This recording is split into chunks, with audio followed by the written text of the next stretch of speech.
Shalom. Ya, selamat pagi. Saya senang sekali bisa bertemu. Kata Alkitab 3 Yohanes ayat yang terakhir dikatakan, saudara berhadapan muka, rindu bersama berhadapan muka satu dengan yang lain. Nah, Bapak Ibu Saudara sudah diizinkan maskernya dilepas, jadi saya lepas supaya saudara bisa melihat ekspresi saya. Saya belum bisa melihat saudara, entah senyum lah, entah sakit gigi lah, saya nggak tahu karena Bapak Ibu pakai masker semua. Jadi khusus sementara boleh yang ada di depan. Dan yang terpenting Bapak Ibu ketika berkhotbah atau mengajar kalau pakai masker, saudara suaranya nggak bisa los.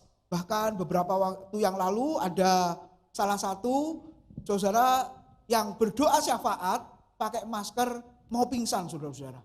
Kenapa? Dia ngatur nafasnya mungkin kurang bagus, jadi mau di tengah-tengah itu mau pingsan, sampai kita semua takut saudara. Nah kalau benar-benar pingsan bukan hanya pingsan saudara, kalau langsung pulang ke rumah Bapak di surga, kan bisa masuk berita viral nanti Bapak Ibu. Nah hari ini bersyukur kondisi yang semakin baik ya. Nah berdoa supaya ke depan gak pakai masker, karena di outdoor pemerintah sudah mengizinkan gak usah pakai masker Bapak Ibu, asal jangan banyak orang.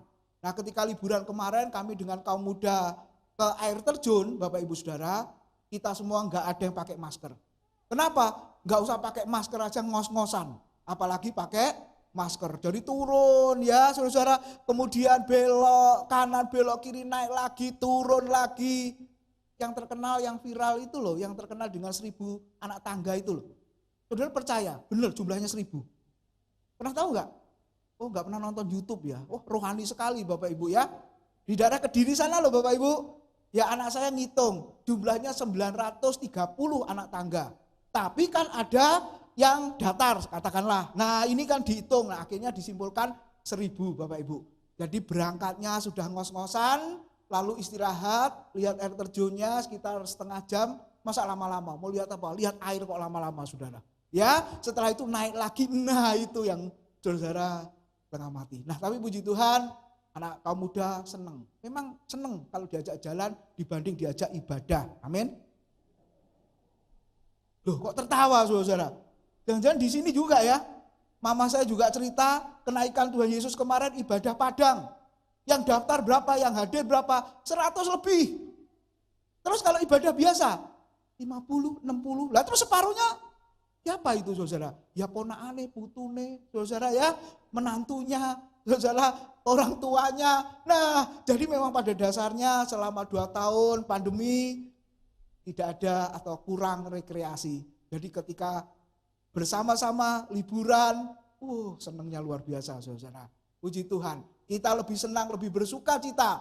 Pada hari ini Bapak Ibu Saudara, kita merayakan hari raya Pentakosta. Apa itu hari raya Pentakosta? Apa saudara? Selalu kita menjawab Kisah Rasul 2 ayat 1 dan seterusnya. Yaitu apa? Hari gak tahu juga saudara. Atau pura-pura gak tahu ini. Saya tadi sudah berdoa hari turunnya Roh Kudus secara permanen. Tapi kalau kita melihat di dalam perjanjian lama, Bapak Ibu Saudara, hari Pentakosta itu apa? Hari raya panen. Jadi orang Israel, saudara ketika ladangnya menghasilkan hasil panen, bersuka cita. Bahkan dirayakan selama 7 minggu. Makanya dikenal dengan hari raya panen, hari raya 7 minggu, Bapak Ibu Saudara. Kenapa? Karena itu benar-benar mengungkapkan rasa syukur, ucapan syukur akan berkat Tuhan, di mana para peladang, para petani ketika menanam jeripahnya enggak sia-sia, lalu ada hasil panennya. Nah Bapak Ibu itu di dalam perjanjian lama. Kalau di dalam perjanjian baru, Bapak Ibu itu hari turunnya Roh Kudus, hari panen juga. Panen apa saudara? Panen jiwa-jiwa. Lihat Kisah Rasul pasal 2, satu kali Petrus berkhotbah 3.000 jiwa bertobat. Itu panen jiwa-jiwa yang luar biasa. Nah, coba kita membaca dulu ayatnya di Kisah Rasul pasal 2 ayat 1 sampai dengan ayat yang keempat. Sama-sama Bapak Ibu Saudara, 2, 3. Ketika tiba hari Pentakosta, semua orang percaya berkumpul di satu tempat. tiba-tiba turunlah dari langit suatu bunyi seperti tiupan angin keras yang memenuhi seluruh rumah di mana mereka duduk, dan tampaklah kepada mereka lidah-lidah seperti nyala api yang bertebaran dan hinggap pada mereka masing-masing. Ayat 4 sama-sama lebih keras. Maka penuhlah mereka dengan Roh Kudus, lalu mereka mulai berkata-kata dalam bahasa-bahasa lain seperti yang diberikan oleh Roh itu kepada mereka untuk mengatakannya. Bapak Ibu, dari kata Yunani Pentekoste, artinya adalah 50, hari yang ke-50. Dihitung dari mana saudara? Coba lihat di situ. Pada mulanya Yesus mati, kita sudah memperingati Jumat Agung, benar ya? Bulan April kemarin. Nah setelah itu Bapak Ibu, pada hari yang ketiga Yesus bangkit dari antara orang mati. Nah ini keunikan, ini yang membedakan dengan tokoh nabi, saudara, orang ya, tokoh agama-agama yang lain.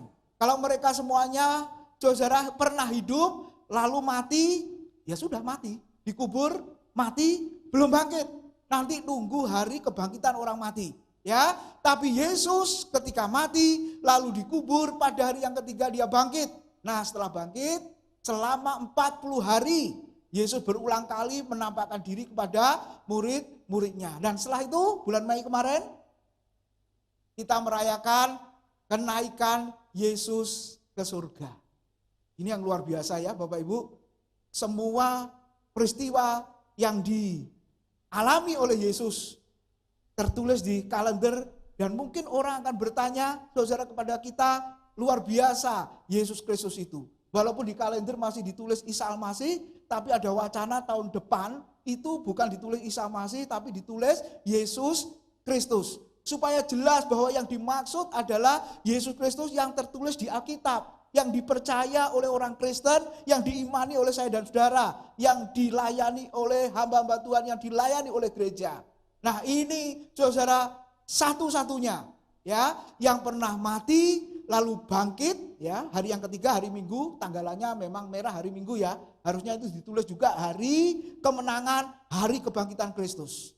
Lalu selama 40 hari dia menampakkan diri kepada murid-muridnya di dalam tubuh kebangkitannya. Dan setelah itu apa? Bulan Mei kemarin kita merayakan dia naik ke surga, duduk di sebelah kanan Allah Bapa, dan dia akan datang kembali. Sama seperti malaikat berkata kepada orang Galilea, kenapa engkau melihat ke langit, menatap aku? Waktu Yesus memberkati saudara, maka dia terangkat pelan-pelan naik Bapak Ibu. Jadi pasti para murid, orang-orang pada masa itu kagum, heran. Ini luar biasa, sambil memberkati, sambil mengatakan kalimat-kalimat berkat, dia naik. Lalu Alkitab mengatakan di surat Ibrani, dia duduk di sebelah kanan Allah Bapa. Dan semuanya sudah terjadi, nanti dia akan datang kembali. Sama seperti engkau melihat dia naik, demikian juga dia akan datang kembali, engkau akan melihatnya di sana. Lalu apa yang terjadi saudara? Sebelum itu Yesus berjanji kepada murid-muridnya, kamu harus tinggal di Yerusalem menantikan janji Bapa. Waktu dia hidup di Yohanes 14, dia juga mengatakan, aku akan meninggalkan kamu, tapi tidak meninggalkan sebagai yatim piatu. Aku akan datang kembali kepadamu. Yang datang adalah penghibur atau penolong ya, yang dijanjikan oleh Bapa. Kemudian para murid menanti selama 10 hari mereka berdoa. Kisah Rasul pasal 1 ya. Nah ada gereja-gereja yang masih juga menerapkan tradisi ini. Di sini ada doa 10 hari? Udah enggak ya? Online doanya Pak. Gitu ya, doa ke online ya. Nah, maksudnya enggak ada di gereja tapi secara online Zoom di rumah masing-masing. Tapi off kamera semua, dipanggilin enggak pernah nyaut Bapak Ibu. Ya, enggak tahu entah kemana. Sambil makan, sambil masak, makanya harus hadir. Kalau saudara hadir di gereja menghadap Tuhan, enggak ada ceritanya sambil makan, sambil masak, sambil ngopi. Kalau di rumah lihat YouTube sambil masak ibu-ibu, amin. Oh enggak ya, saudara ya, serius kok Pak. Ya, bapak-bapak ngopi, pisang goreng gitu. Jadi enggak serius. Saudara beda sekali. Makanya kita semua hadir, saudara diizinkan hadir. Nah tujuannya apa doa 10 hari? Bukan supaya Roh Kudus dicurahkan lagi. Nah ini yang salah. Seringkali orang Kristen berkata, kenapa berdoa? Iya kosong, minta dipenuhi lagi. Loh kenapa kok kosong? Dipakai pelayanan, apalagi ngusir setan, kuasanya habis. Gak bener ini saudara-saudara, harus masuk STT ini, gak bener ini saudara. Ya, itu seperti gelas yang full minum, penuh air lalu diminum lama-lama kan habis Pak. Seperti handphone dipakai, lama-lama kan baterainya drop, habis, jadi mesti dicas lagi.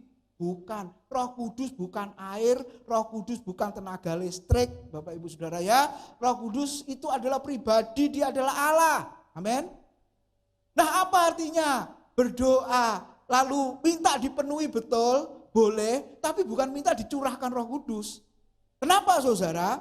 Kalau kita bisa melihat hari Pentakosta itu sama seperti hari yang lain, dikatakan apa? Hari Pentakosta sebagai peringatan seperti memperingati hari bersejarah yang lain.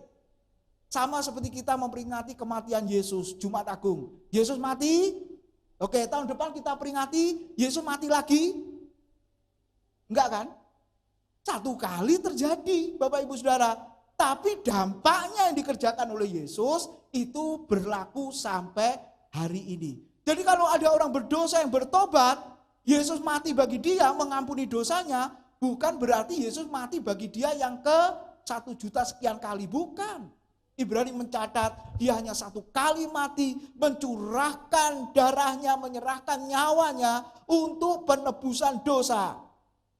Jadi pengorbanan Yesus efektif, gitu ya Bapak Ibu. Jadi sama seperti kita memperingati hari turunnya Roh Kudus, bukan minta supaya turun lagi.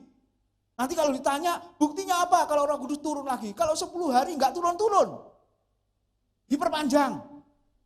Jadi doa 15 hari, doa 20 hari, tetap enggak turun-turun. Ya udah lanjut tahun depan. Masa gitu saudara?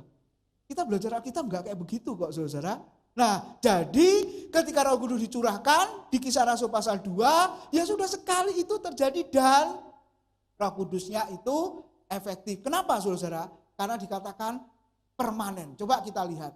Jadi kalau begitu hari turunnya Roh Kudus itu apa? Nah ini ada makna yang sangat penting. Bapak Ibu, hari pembaptisan Roh Kudus. Atau boleh dikatakan hari lahirnya gereja. Sebelum itu apakah sudah ada gereja? Belum. Tuhan memilih para nabi dalam perjanjian lama untuk menghadirkan gereja. Tapi ternyata gereja belum berdiri. Nanti baca kisah Efesus pasal 2 ayat 19-20 ya. Lalu dalam perjanjian baru Yesus pilih para rasul. Tujuannya apa? Untuk menghadirkan gereja. Tapi waktu Yesus hidup dengan para rasul, apakah gereja sudah berdiri? Belum. Yang ada adalah benih gereja. Kapan itu? Matius 16 mengatakan Yesus berkata kepada Simon Petrus karena Simon Petrus menjawab dengan benar pertanyaan Yesus, siapakah aku, siapakah anak manusia itu? Para murid toleh sana toleh sini, siapa ya? Saudara, kata orang ada yang mengatakan engkau Elia, salah satu nabi perjanjian lama yang telah mati dan bangkit. Engkau adalah Yohanes Pembaptis dan lain sebagainya. Tapi jawabannya itu belum memuaskan hati Tuhan. Lalu Petrus dengan hikmat Tuhan, karena Alkitab berkata, Bapa di surga yang mengaruniakan pengertian itu kepadamu. Lalu Petrus menjawab, engkau adalah Mesias, anak Allah yang hidup. Lalu Yesus bangga karena jawaban Petrus itu benar. Lalu Yesus berkata apa? Engkau adalah Petrus, berbahagialah karena pengertian itu bukan dari dirimu sendiri, tapi Bapakku yang di surga yang memberikan pengertian itu kepadamu. Lalu apa yang dikatakan oleh Tuhan Yesus berikutnya? Aku akan mendirikan jemaatku dan di atas batu karang ini, saudara, aku dirikan jemaat dan alam maut tidak akan menguasainya. Saudara, kita lihat benih gereja muncul di situ. Jadi ini gereja bukan bicara gedung, saudara, tapi kumpulan orang percaya. Lahir melalui Petrus, ternyata digenapi di Kisah Rasul pasal yang kedua. Petrus berkhotbah, gereja kumpulan orang percaya dari berbagai bangsa dan bahasa berkumpul di Yerusalem sebagai tubuh Kristus, Kristus sebagai kepala. Mereka mengakui ketuhanan Kristus. Ini persis seperti yang dikhotbahkan oleh Yohanes Pembaptis ya. Matius 3, Yohanes Pembaptis mengatakan apa? Lihatlah anak domba Allah ya, versi Yohanes yang menghapus dosa seisi dunia. Kalau nanti dia datang, maka membuka tali kasutnya pun aku tidak layak. Dia nanti, Yesus itu, anak domba Allah itu, Dia yang akan membaptis kamu dengan Roh Kudus, terjemahan kita bahasa Indonesia Matius 3, dan api. Apakah orang yang percaya Kristus mendapat dua baptisan, Bapak Ibu? Baptisan roh dan baptisan api. Saudara mau dapat baptisan Roh Kudus? Amin. Sudah mengalami, sudah dibaptis Roh Kudus satu kali? Sudah? Bingung ya? Bingung ya saudara? Ada yang ngomong belum, ada yang ngomong sudah. Bapak ibu saudara, dibaptis Roh Kudus itu sudah terjadi otomatis saat engkau lahir baru. Saat engkau percaya Yesus Kristus adalah Tuhan, sudah enggak usah minta saudara-saudara. Kenapa? Karena Roh Kudus yang bekerja. Ingat, waktu 3.000 jiwa percaya Yesus, maka saat itu juga mereka sudah dibaptis dengan Roh Kudus. Lalu yang kedua, siapa yang mau dapat baptisan api? Enggak mau ya saudara. Tapi kalau engkau masak perlu api enggak? Nah, perlu api ya. Tapi dibaptis api enggak mau? Dan apakah saya dan saudara nanti akan dapat baptisan api? Ada yang menafsirkan itu penderitaan Pak. Siapa yang mau menderita? Enggak ada kan yang mau menderita? Dan penderitaan yang seperti apa yang dimaksud baptisan api itu? Ayat berikutnya saudara. Api yang dimaksud di situ adalah api yang tidak pernah terpadamkan. Saya mau tanya, api apa yang enggak pernah padam? Api rokok padam apa enggak? Api LPG padam apa enggak? Padam ya. Tapi apa api yang tidak pernah terpadamkan? Nah, jadi Bapak Ibu mau dapat baptisan api? Masuk neraka? Enggak. Dan saya dan saudara enggak mungkin dapat baptisan api.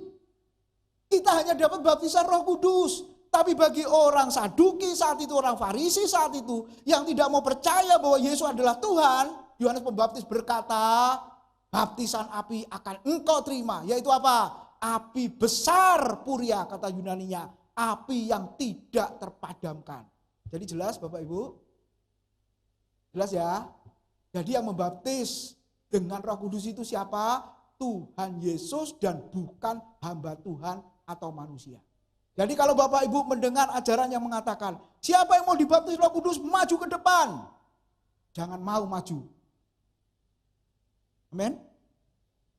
Kenapa? Itu otomatis yang baptis Tuhan Yesus, bukan hamba Tuhan. Nah, kalau ada hamba Tuhan yang mempraktekkan seperti itu, Bapak Ibu, berarti dia seolah-olah seperti Tuhan Yesus. Karena yang membaptis dengan Roh Kudus itu hanya Tuhan Yesus. Amin. Wah, bingung ini, saudara. Nanti Pak Yusa yang akan selesaikan di kelas ya. Nah, saudara, itu yang benar. Lalu diulangi oleh Yesus Kisah Rasul 1. Tetapi tidak lama lagi kamu akan dibaptis dengan Roh Kudus. Kapan? Ya Kisah Rasul pasal yang ke-2. Jadi yang pertama signifikansinya. Ketika kita merayakan hari Pentakosta, kita mengucap syukur. Kenapa waktu Roh Kudus dicurahkan secara permanen, lahirlah yang namanya kumpulan orang percaya atau gereja. Lalu yang kedua, Bapak Ibu. Ya kok nggak bisa? Nah yang kedua, ini jelas ya, tadi sudah saya beritahu di situ. Sesuai dengan nubuatan Yoel pasal 2 ayat 28-32. Kalau Bapak Ibu baca, coba di dalam Kisah Rasul 2 ayat yang ke 16, 17 sampai dengan ayat yang ke 19 ya. Tetapi itulah yang difirmankan Allah dengan perantaraan Nabi Yoel. Akan terjadi pada hari-hari terakhir. Demikianlah firman Allah. Bahwa aku akan mencurahkan rohku ke atas semua manusia. Maka anak-anakmu laki-laki dan perempuan akan bernubuat. Dan teruna-terunamu akan mendapat penglihatan-penglihatan. Dan orang-orangmu yang tua akan mendapat mimpi. Juga kata hamba-hambaku laki-laki dan perempuan akan kucurahkan rohku pada hari-hari itu dan mereka akan bernubuat. Aku akan mengadakan mujizat-mujizat di atas, di langit dan tanda-tanda di bawah di bumi, darah dan api dan gumpalan-gumpalan asap. Matahari akan berubah menjadi gelap gulita dan bulan menjadi darah sebelum datangnya hari Tuhan, hari yang besar dan mulia itu. Ayat 21. Dan barang siapa yang berseru kepada nama Tuhan akan diselamatkan. Jadi saudara, kalau kita bisa melihat yang namanya nubuatan akhirnya digenapi. Yesaya menubuatkan Yesus akan lahir, digenapi Matius 1, Lukas pasal 2. Walaupun yang bernubuat tidak mengalami penggenapan itu. Karena penggenapannya 750 tahun kemudian. Hamba Tuhannya, nabinya sudah mati duluan. Betul ya? Nah, Yoel juga menubuatkan. Nanti dikatakan hari-hari terakhir, atau Ibrani 1 ayat 1, 2 mengatakan zaman akhir. Jadi ada hanya 2 zaman. Zaman dahulu perjanjian lama di mana Tuhan berbicara melalui para nabi, lalu Kristus datang ke dalam dunia yang pertama. Nah, setelah itu namanya zaman akhir, Bapak Ibu. Di mana Tuhan berbicara melalui anaknya, perantaran anaknya, yaitu Yesus Kristus. Jadi saudara-saudara, sudah digenapi. Kalau nubuatan sudah digenapi, apa digenapi lagi? Yesus sudah dinubuatkan akan lahir, sudah digenapi kelahirannya. Lalu apakah ada yang mau digenapi lagi? Yesus mati dinubuatkan, lalu kematiannya sudah digenapi. Lalu apakah nanti yang akan datang dia akan mati lagi? Tidak tahu saudara-saudara. Nah, jadi nubuat yang sudah digenapi tidak mungkin digenapi lagi. Nah, demikian juga saudara-saudara, waktu Yoel menubuatkan Roh Kudus akan dicurahkan, benar-benar dicurahkan, sudah digenapi. Jadi kita nggak perlu minta digenapi lagi, saudara. Nah, kalau begitu apa itu baptisan Roh Kudus? Peristiwa bersatunya orang-orang percaya yang sudah lahir baru, yang bertuhankan Kristus dari berbagai macam bangsa, Kisah Rasul 1, 2 ayat yang keempat, menjadi satu tubuh, yaitu gereja Kristus, dan Kristus sebagai kepala gereja. Jadi gak peduli namanya GBI, GKA, GKI, GKT, semuanya adalah satu tubuh Kristus.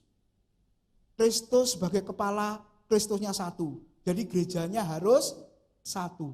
Mereknya banyak, namanya banyak. Kalau datang saudara ke Kementerian Agama tanya, ya berapa jumlah sinode? Waduh saudara, macam-macam ya. Jadi gak peduli dari gereja mana, sinode apa, yang penting mereka bertuhankan Kristus sebagai kepala gereja. Amin, saudara. Jadi otomatis sudah dibaptis dengan Roh Kudus. Tandanya apa, Pak? Saudara ada di sini, itu tandanya.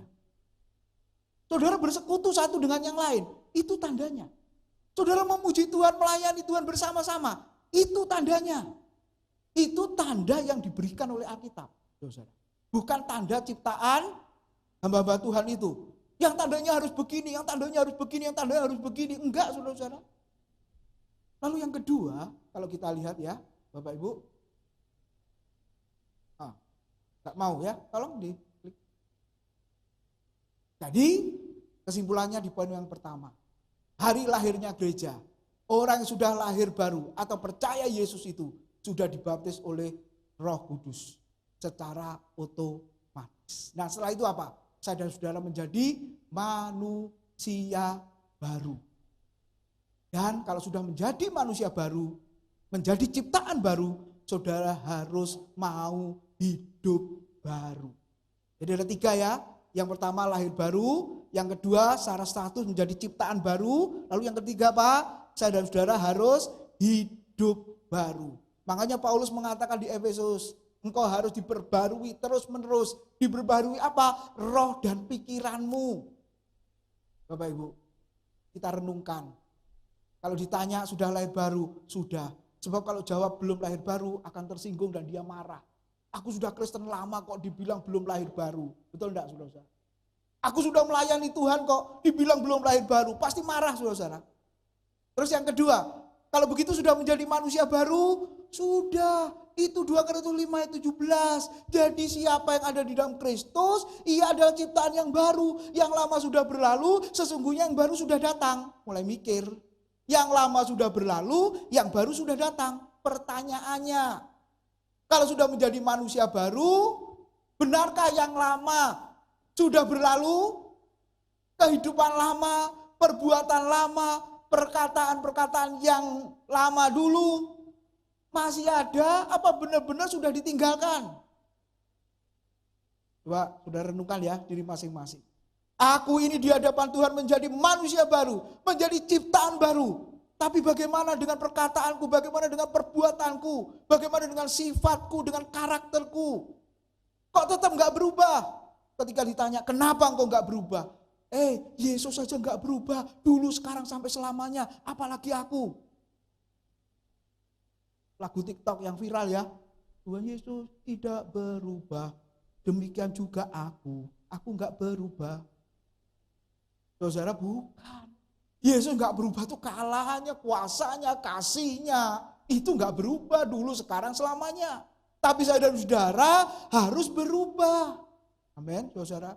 Berubah apa kata Alkitab? Seperti Kristus.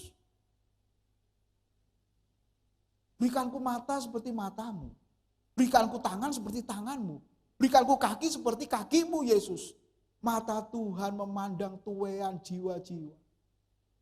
Tangan Tuhan selalu menolong orang yang membutuhkan. Kaki Tuhan melangkah untuk memberitakan kabar baik, kabar sukacita.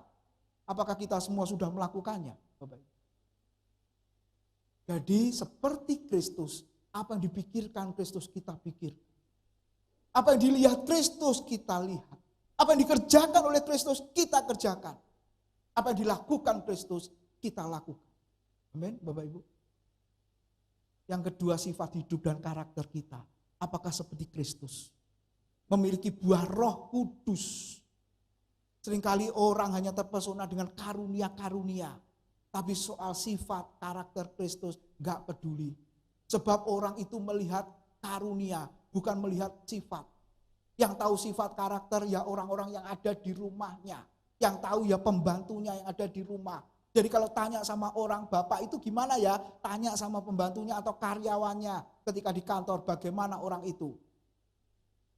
Gak peduli, yang penting mujizat. Kalau aku pelayanan penuh mujizat, bukankah banyak yang hadir? Betul ya, saudara ya? Itu yang dicari ya. Padahal Bapak Ibu, Alkitab berkata, itu merupakan tanda. Saudara, siapa yang ke mall? Ke Pasar Atom sebentar lagi, ke ITC sebentar lagi. Ayo, sudah rencana toh Bapak Ibu? Ya, atau ke Galaxy Mall, atau yang paling jauh, Super Mall sana di barat sana. Nomor 1 yang saudara cari apa? Food court-nya mana? Betul? Oh, lantai 3. Terus setelah saudara tahu food court, oh di sini nih food court-nya, betul? Enggak toh? Enggak, saudara mesti cari. Atau yang gampang aja lah, toilet. Seperti tadi nih, saya tanya, toiletnya mana? Jadi Pak ngantar ya, ternyata saya baru tahu kalau pintu utamanya ditutup ya Bapak Ibu. Akhirnya lewat kiri dan kanan. Oke, ayo Pak, lewat sana. Loh, kalau seandainya hanya di depan tadi, nyampe ke toiletnya, belum kan? Dibawa masuk, oh di sini ternyata baru tahu kalau di sini ada toilet. Tahu saya yang di sana. Nah Bapak Ibu, ketika orang Kristen masih ya berpikiran mujizat tanda, itu masih separuh perjalanan. Setengah perjalanan, belum ke tujuan utama. Berapa banyak orang Kristen yang masih menekankan mujizat, itu masih setengah perjalanan. Lalu tujuan yang utama, perjalanan yang lengkap itu di mana? Sampai kepada Kristus. Hidupnya diubah seperti Kristus, itu tujuan utama. Saya bukan anti mujizat, saya bukan anti atau enggak percaya mujizat Bapak Ibu. Saya percaya. Tapi kalau gereja pelayanan penekanannya hanya di sana, itu hanya mengantar jemaat sampai di tengah perjalanan. Belum sampai ke tujuan. Amin. Dan setelah itu apa? Menjadi manusia baru yang terus diperbaharui. Lalu poin berikutnya, hari Pentakosta itu apa? Coba slide berikutnya. Nah ini Bapak Ibu, hari pencurahan Roh Kudus secara permanen. Di perjanjian lama enggak permanen Pak, tidak. Kalau Bapak Ibu belajar perjanjian lama, perhatikan. Roh Kudus atau bahasa Alkitab perjanjian lama, Roh Allah. Betul ya? Alkitab mengatakan apa? Roh Allah hinggap kepada Saul, hinggap kepada Daud, hinggap kepada para hakim, hinggap kepada para nabi. Jadi yang namanya sementara itu untuk orang tertentu dan untuk tugas khusus. Bayangkan ketika Saul, ketika jadi raja, Roh Allah hinggap. Lalu ketika Roh Allah meninggalkan Saul, apa yang terjadi saudara? Saul jadi punya keinginan untuk membunuh Daud. Karena ada roh iblis yang merasuki Saul. Jadi posisinya roh Allah ada di mana? Di luar. Bapak Ibu ya. Jadi kepada orang tertentu, untuk tugas tertentu dan sifatnya sementara. Itu perjanjian lama. Tapi kalau perjanjian baru, Yohanes 14 ayat 16 17, dia akan diam selama-lamanya. Kata diam selama-lamanya. Tapi dikatakan akan, betul karena Roh Kudus belum naik ke surga ya, makanya disebut akan. Tapi ketika diam selama-lamanya di dalam kamu, berarti sekali dia masuk, terus masuk di situ. Makanya saya kurang setuju kalau sudah hamba Tuhan nyanyinya masih mari masuk, masuk hatiku ya Roh Kudus. Loh, bahasa Jawa bilang memangnya Roh Kudus bludus. Roh Kudus keluar masuk. Kalau orang yang non-Kristen mau percaya Yesus, boleh nyanyi lagu itu. Mari Roh Kudus masuk, undang Yesus masuk, itu boleh. Tapi kalau sudah melayani Tuhan, sudah Kristen lama, masih nyanyinya ngundang Roh Kudus terus, ngundang Yesus terus. Maka Yesus berkata, aku dari dulu sudah masuk. Roh Kudus juga berkata, dari dulu aku sudah masuk, sejak engkau lahir baru, sejak engkau percaya Yesus, aku sudah masuk. Dan kalau aku masuk selamanya, diam, tinggal di dalam kamu. Amin, saudara. Tapi yang terjadi apa ketika Roh Kudus sudah masuk? Seperti di doa saya tadi, kita mendukacitakan Roh Kudus. Ketika orang percaya melakukan perbuatan yang tidak sesuai dengan firman Tuhan. Perkataan yang sembrono kata Alkitab ya.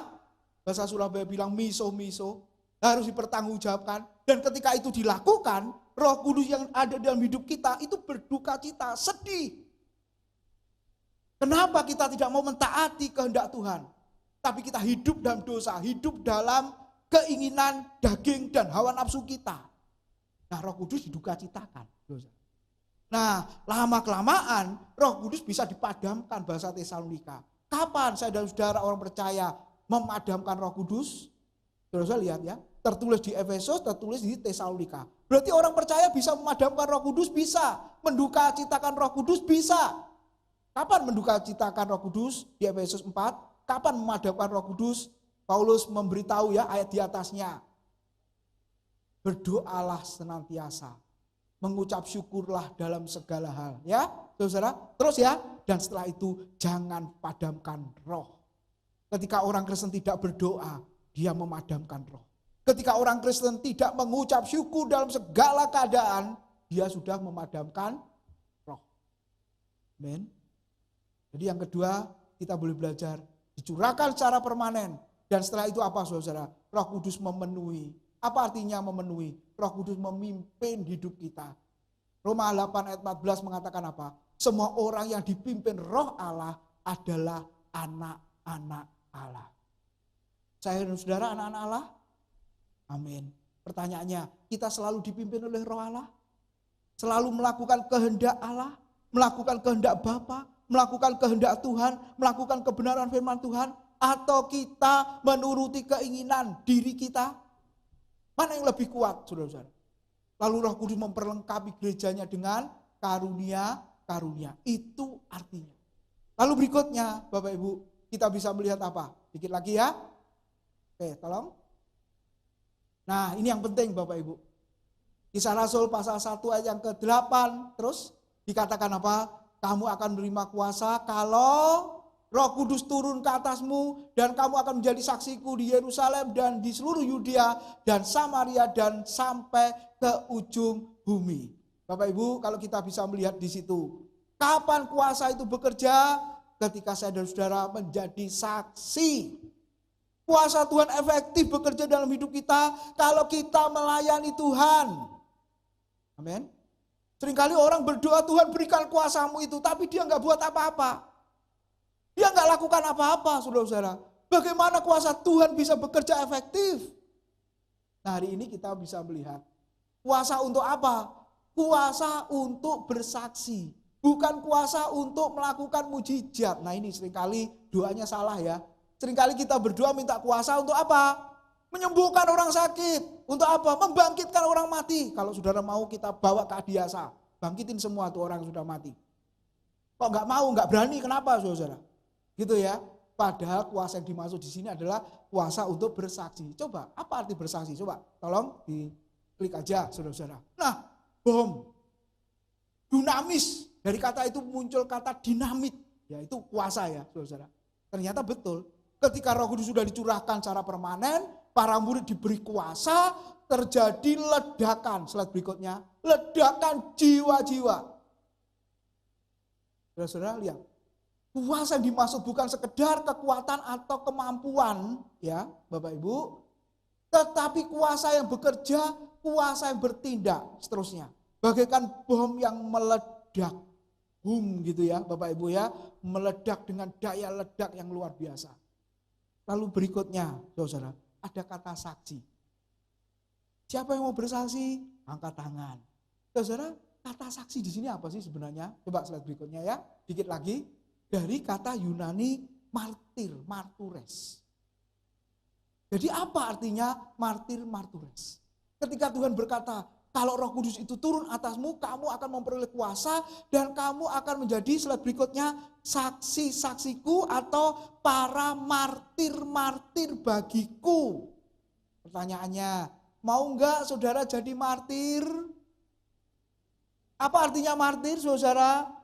Mati demi iman kepada Kristus. Menderita demi iman kepada Kristus. Mau saudara? Kalau mau jadi saksi mau. Tapi kalau mau jadi martir, biar Pak Timotius, Pak Yusa, Pak Henok. Lihat Bapak Ibu, ini ya. Tetapi kenapa orang Kristen mula-mula hamba Tuhan, para rasul, mau menjadi martir? Karena ada kuasa, ada Roh Kudus itu. Saudara lihat siapa itu? Petrus ya. Saudara, Petrus itu matinya bagaimana? Ada gambar salib yang terbalik. Walaupun awalnya kita jengkel dengan Petrus. Ketika Yesus ditangkap, Petrus menyangkal. Yesus diadili, Petrus menyangkal. Mencekno enggak saudara-saudara? Kita kadang jengkel ya. Ditanya hamba perempuan, menyangkal. Tapi saudara lihat, ketika dia mengalami kuasa kebangkitan Kristus, mengalami kuasa Roh Kudus, Bapak Ibu lihat di pasal-pasal berikutnya, Petrus menjadi seorang yang berani bahkan mati minta disalib dengan kepala di bawah. Kalau Yesus disalib kepala di atas, tapi dia bilang aku mau disalib dengan kepala di bawah. Coba slide berikut. Jadi sebenarnya kuasa yang bekerja di hari Pentakosta yang sudah dicurahkan yang namanya Roh Kudus itu membuat saudara-saudara berani menjadi martir. Yang terakhir, saudara. Coba kita baca Kisah Rasul 4 ayat terakhir ya. Ayat yang ke-7 sampai dengan ayat yang ke-10. Kisah Rasul 4 ayat 7 sampai dengan ayat 10. Yang berbunyi demikian. Lalu Petrus dan Yohanes dihadapkan kepada sidang itu dan mulai diperiksa dengan pertanyaan ini. Dengan kuasa manakah atau dalam nama siapakah kamu bertindak demikian itu? Ayat 8 sama-sama. Maka jawab Petrus penuh dengan Roh Kudus. Hai pemimpin-pemimpin umat dan tua-tua dan seterusnya. Bapak Ibu lihat kontras sekali ya. Kalau awalnya Petrus pengecut, penyangkal. Tapi ketika dia sudah dipenuhi roh, mendapatkan kuasa, ketika dia berkhotbah 3.000 jiwa bertobat, kemudian dia melakukan mujizat, orang lumpuh, saudara, yang sembuh, lalu dia ditangkap dan diadili. Ya, ketika ditanya dengan kuasa, siapa engkau melakukan itu? Dengan nama siapa kamu mengajar itu? Saudara lihat, kalau sebelumnya Petrus pasti lari dan berkata, aku gak ngerti apa yang kau maksud. Aku gak ngerti pertanyaanmu. Padahal yang ngomong bukan pejabat. Hamba perempuan imam besar kata Alkitab. Tapi ketika dia ditangkap, diperhadapkan dengan sidang mahkamah agama atau Sanhedrin, pejabat Bapak Ibu, Petrus menjawab apa? Ayat yang ke-8 kuncinya. Maka Petrus yang penuh dengan Roh Kudus. Benar-benar kuasa diberikan pada Petrus dan Yohanes, para rasul orang Kristen mula-mula, sehingga mereka berani mengatakan, malah ditegur, hei para pemimpin dan tua-tua, ayat berikutnya. Kalau engkau bertanya dengan nama siapa, dengan kuasa siapa, maka sekarang dengar. Saudara, ini luar biasa ya. Dengar dengan kuasa siapa dan dengan nama siapa. Aku menjelaskan, menyampaikan kepadamu dengan kuasa nama Yesus. Dengan nama Tuhan Yesus Kristus, ayat 12 mengatakan, yang di dalamnya mengandung, memberikan keselamatan. Dan keselamatan tidak ada di dalam siapapun juga selain di dalam nama Yesus. Di bawah kolong langit ini tidak ada nama lain yang bisa dan sanggup menyelamatkan kecuali nama Yesus. Jadi orang yang sudah penuh Roh Kudus, kalau sebagai hamba Tuhan, berani berkhotbah tentang Kristus. Berani berkhotbah tentang dosa. Berani berkhotbah tentang pertobatan. Bukan sekedar motivasi, karakter, tingkah laku. Apa bedanya dengan para motivator di dunia? Nanti kalau ditanya kamu gak penuh Roh Kudus, marah. Padahal khotbahnya isinya bukan Kristus. Khotbahnya isinya nasihat, isinya memperbaiki karakter, etika, moral. Apa bedanya, saudara-saudara? Tapi Petrus luar biasa. Ini mewakili hamba-hamba Tuhan zaman ini. Ketika Roh Kudus dicurahkan, diurapi, Roh Kudus bekerja, berani menegur dosa, berani bicara pertobatan, berani bicara tentang Kristus, satu-satunya Tuhan dan Juru Selamat. Nah Bapak Ibu, coba kita renungkan. Apakah kita termasuk orang yang berani? Apakah kita termasuk orang yang sudah dipenuhi Roh Kudus? Apakah kita termasuk orang yang sudah dapat kuasa itu? Kalau kita sebagai orang Kristen tidak berdampak. Jangankan mau berani pelayanan Pak, berani menegur dosa, berani berkhotbah memberitakan Kristus yang tersalib, khotbah kristosentris. Perbuatan hidupnya saja tidak pernah berubah. Bagaimana mungkin bisa? Nah biarlah di hari raya Pentakosta ini, saudara, kita boleh diingatkan. Hidup kita diubah, kita berani. Lalu kesimpulannya apa, saudara-saudara? Jadi di hari Pentakosta ini, maka yang pertama sebagai orang percaya, jangan kita menduka citakan Roh Kudus, harus bisa membuang sifat karakter yang buruk dan mematikan yang duniawi. Yang kedua, jangan memadamkan Roh Kudus. Dan yang ketiga ini yang penting, berani hidup kudus. Amin. Kiranya Tuhan memberkati. Mari kita berdoa. Terima kasih buat kebenaran firman-Mu pada siang hari ini. Kami sudah merayakan hari Pentakosta, di mana Roh Kudus dicurahkan secara permanen, memenuhi dan menguasai setiap orang yang percaya. Dan kami rindu ya Tuhan, Roh Kudus terus menguasai kami, memimpin kami, supaya kami menjadi gereja Tuhan, menjadi orang percaya yang terus bertumbuh dewasa ke arah Kristus. Tuhan memberkati seluruh jemaat yang sudah mendengarkan firman. Biarlah Roh Kudus menolong mereka untuk melakukan firman itu dalam hidup mereka sehari-hari. Firman itu mengubah hidup mereka supaya semakin berkenan di hadapan Tuhan. Terima kasih ya Tuhan. Dalam nama Tuhan Yesus kami sudah berdoa. Amin.